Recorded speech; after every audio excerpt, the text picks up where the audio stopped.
How's it going, everybody? Welcome back. So this is going to be the spoiler-filled review of Shang-Chi, The Legend of the Ten Rings, the new MCU movie that just came out this past weekend.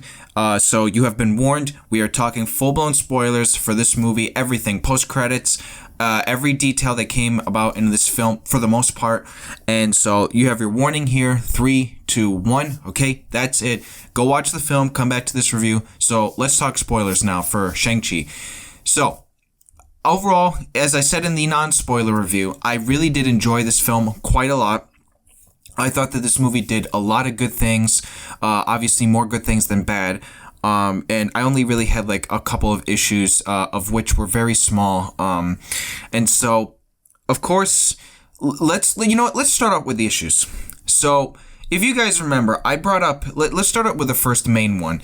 If you guys remember, I brought up a character that I mentioned as one of my nitpicks, or not even real. I almost would go as far as say that it's a minor issue. This character that is against Simu Liu's character, Shang-Chi, of course, because he plays Shang-Chi. He is, well, let's just say he dies.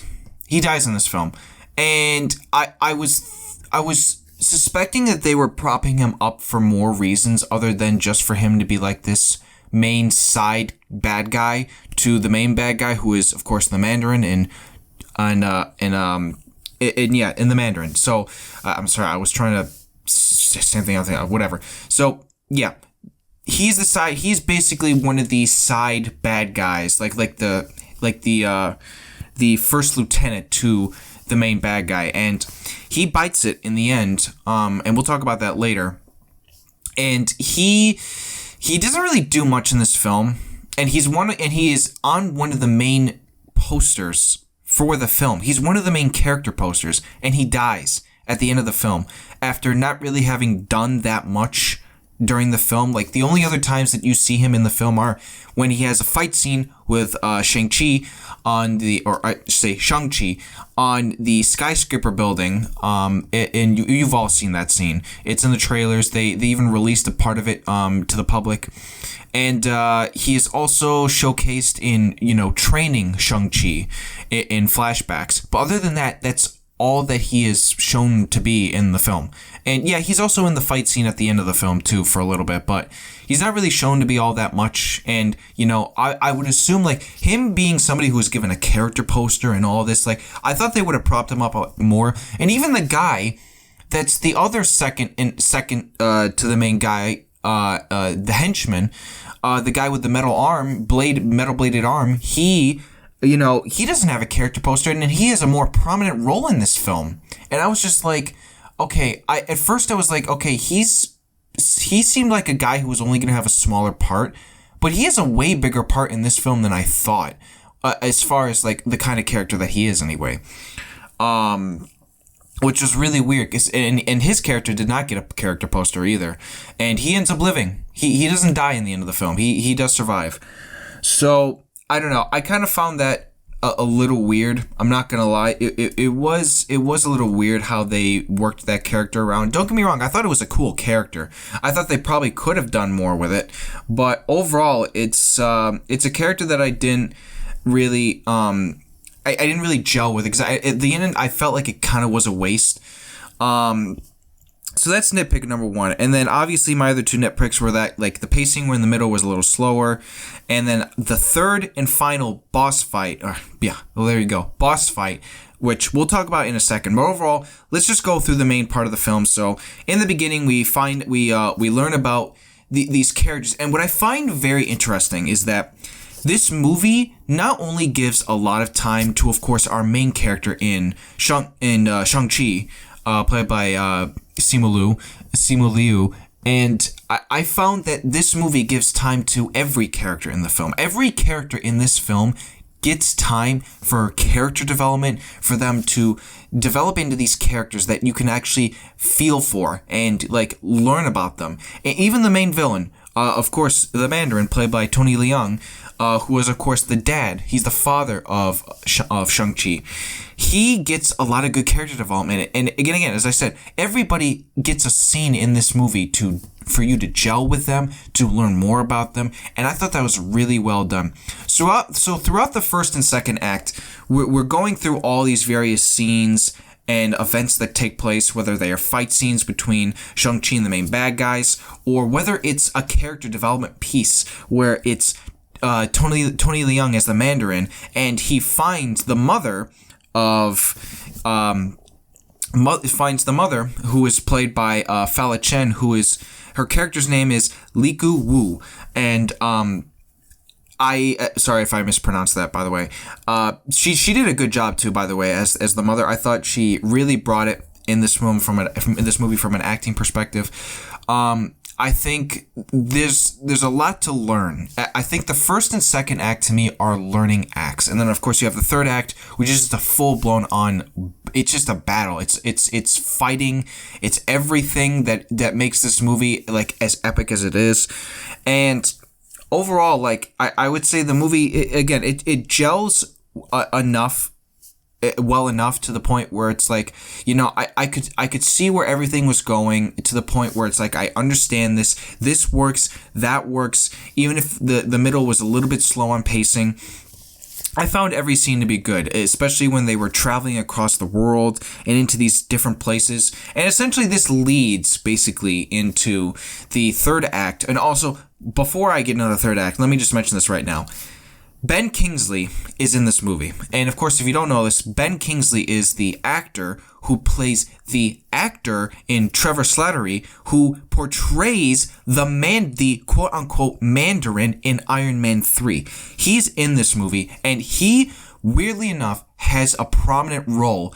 And by the way, when I say prominent role, I mean a prominent role for the character that he is. His character is strictly just comedy. He doesn't do anything else, but I thought that the fact that they brought him back to be not just a joke, but like a good joke that makes sense, because at the end of the day, I'm pretty sure they're making fun of Iron Man 3 and everything they did in that movie.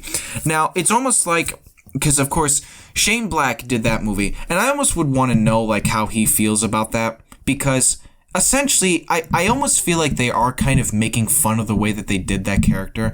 And I mean, at the end of the day, maybe it is a little hypocritical, because everybody who's doing Shang-Chi, like Kevin Feige and all of them, they did Iron Man 3 too, and they're retconning that storyline. So, you know, I don't know. I guess they probably thought it would be funny to play it off as a joke, but even that didn't work in Iron Man 3. That just did not work in Iron Man 3. I did not like the way that they did that. And honestly, I thought Ben Kingsley, the way he was portraying the, again, quote-unquote Mandarin character in Iron Man 3, I thought that was actually really good. Like, he acted his ass off as that character, like, again, as him portraying the character, because obviously Trevor Slattery is an actor in the film, and Ben Kingsley being an actor in real life, I thought him being in this movie and playing off that character that he played was perfect. The jokes, every joke that Ben Kingsley has as Trevor Slattery in this movie, it works. Even if some have more laughs than the other, his jokes do not fall flat. Every one of his jokes were funny, and I thought they did really well with him. So that's just kind of like an Easter egg kind of thing. They brought him back for a small little role. Now, of course, that's obviously going to be the last time we ever see him. There's no reason his character would ever have to come back, obviously. And so now we're getting into the third act. The third and final act, the main final battle, which I think pretty much everybody kind of expected. That's usually how every MCU movie goes for the most part. There's always a third and final battle between the main baddie and the main hero. And this one was kind of like a little bit more than that. It wasn't just the two main characters in the main guy and the bad guy fighting each other. It was actually a lot of different various fights. You have this, and by the way, let me just say this different dimension or reality, I'm not even sure really what it was, that our main characters were able to travel into. And all these people are in this world where you got all these majestical like animals and like all these weird things going on, of course, with the people there as well. And I thought that was very interesting. It almost kind of looked like Pokemon in a way. I guess it was like the MCU's way of saying like, oh, this could be like what Pokemon looked like. obviously it's not Pokemon, but I thought that was very interesting.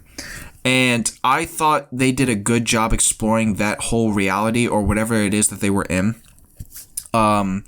Which of course, as we figure out in the movie, was set up by Shang-Chi's mom. And, of course, the reason that they're there is because the Mandarin, he wants to go and free his wife back after she was killed early in the film, because we find out that she was killed by something that involved him in his earlier life as the Mandarin. Because obviously, the way they explain it is that the 10 rings that Tony Leung's Mandarin character are able to use, they give him everlasting power to last lifetimes. He is a very old character. I think they go as far to address that his character is thousands of years old, like a very old character that has been around for a very long time. Now, I don't know if it's exactly 1,000 years. I think maybe it might be a little less than that. But again, it goes through that. He's centuries old character that has been doing what he's been doing for so long. He took a break. He married and got together with Fa Chen's character, who was the mom. She died because of something that happened in his previous life. And so this kind of spins the movie and its whole plot into what it is. The fact that Shang-Chi, he had to split away from his father after being trained by his dad and his organization. He had to split off from that. And it left him and his sister split as well, because he also has a sister who is played by, and I'm probably gonna butcher the name here, and I apologize if I do. Meng. I'm not gonna try because I don't want to embarrass myself in any way. But I think her name in the movie is Zhao Ling, and she is the sister of Shang-Chi, because he has a sister as well. And there's a whole story with that as well, and I found that to be very interesting. I think everybody does a really good job in this movie, especially when it comes to the character development and the acting. And so the movie all accumulates into this final act battle, which is between the 10 rings, the organization under the Mandarin, and between Shang-Chi, his sister, and even Awkwafina, who gets a little bit of action in there as well. And I have to mention Awkwafina, I think she's solid in this movie. Obviously, she is also one of the main comedy points of the film. She's basically the comedic character. She's kind of like the Drax of this movie in a way. And she does have some heartfelt moments as well. A lot of her jokes do work, and there were a few that didn't quite land as well, like more in the beginning. Like I think some of their jokes in the beginning were like a little it sounded like they were trying to go for a joke, but it just didn't work. But overall, I thought she was really good on the film. So now, after all this, it comes down to this third and final act between the Mandarin and his army and Shang-Chi and this group of people who were, created under the I don't know, I guess the power of their mom, because their mom is also a very powerful character. And so the battle ensues, and we find out that the Mandarin thinks that his mom is trapped behind this like huge wall in the mountains behind this village where all these people are at. And unfortunately, that's not the case. It's actually a very dark thing that's hiding behind this wall. And these dragon-like creatures, I don't even know what to call them, but these dragon-like, bat-like, like alien-like looking creatures come out of this wall and start attacking the village.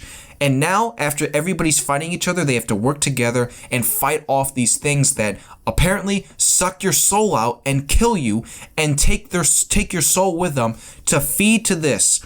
And this is where my third main like nitpick came in.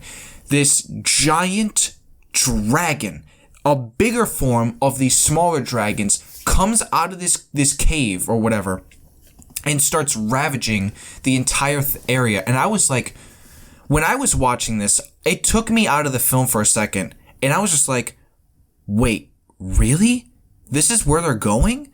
And I'm not gonna lie, I'm glad it didn't, but I was so worried as I was watching this whole thing like just play out. I was getting super worried that this was going to not be so good and that people kind of overhyped this a little bit.